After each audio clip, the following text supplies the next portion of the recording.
Russes, lance-roquettes, munitions, tout leur arsenal sur des centaines de mètres. Et le corps d'un soldat. Cette redoutable première ligne russe du front sud, l'Ukraine revendique l'avoir enfin percée. Est-ce un premier succès tactique dans une contre-offensive à la peine? C'est ce que veulent croire ces dronistes que nous accompagnons dans le secteur très disputé de Robotyne. Opération sous tension, ils doivent se dissimuler et ne pas perdre de temps.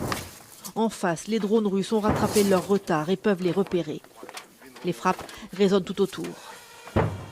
Molot, le chef, fait décoller le premier drone kamikaze.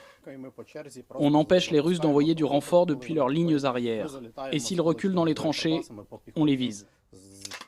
Chaque kilomètre carré grignoté sur la plaine minée est une victoire, au goût encore plus particulier pour Molot. Car le chef de l'unité n'est plus un soldat tout à fait comme les autres.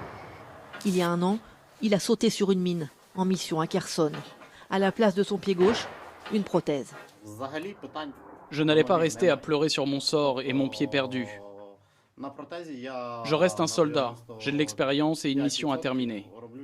Je peux toujours courir, même avec une prothèse, je suis efficace à 99%. Je ne refuse jamais une tâche à cause de ce handicap. Ma mère a été tuée dans un bombardement. Perdre mon pied à côté, ce n'est rien. J'essaye de ne plus avoir d'émotion.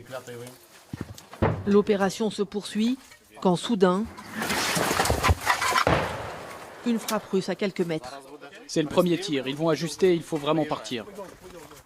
Molot reste calme. Cet ancien policier veille sur ses hommes. Encore une frappe. Toujours très proche. On distingue la fumée sur cette position que nous quittons au plus vite. Les Ukrainiens affirment gagner du terrain, mais l'armée russe, loin de céder, continue de riposter. Ils ont dû nous repérer avec leurs drones. Ils nous ont visés directement, ils ne sont vraiment pas loin. Mais tout va bien. Les états d'âme, ce sera pour plus tard. Molot et son unité reprendront leur position dès demain. Ils savent qu'il y a les deuxième et troisième lignes russes à franchir ensuite et que la route est encore longue. Pour les Ukrainiens, le compte à rebours a commencé plus que quelques semaines avant l'arrivée de l'OTAN.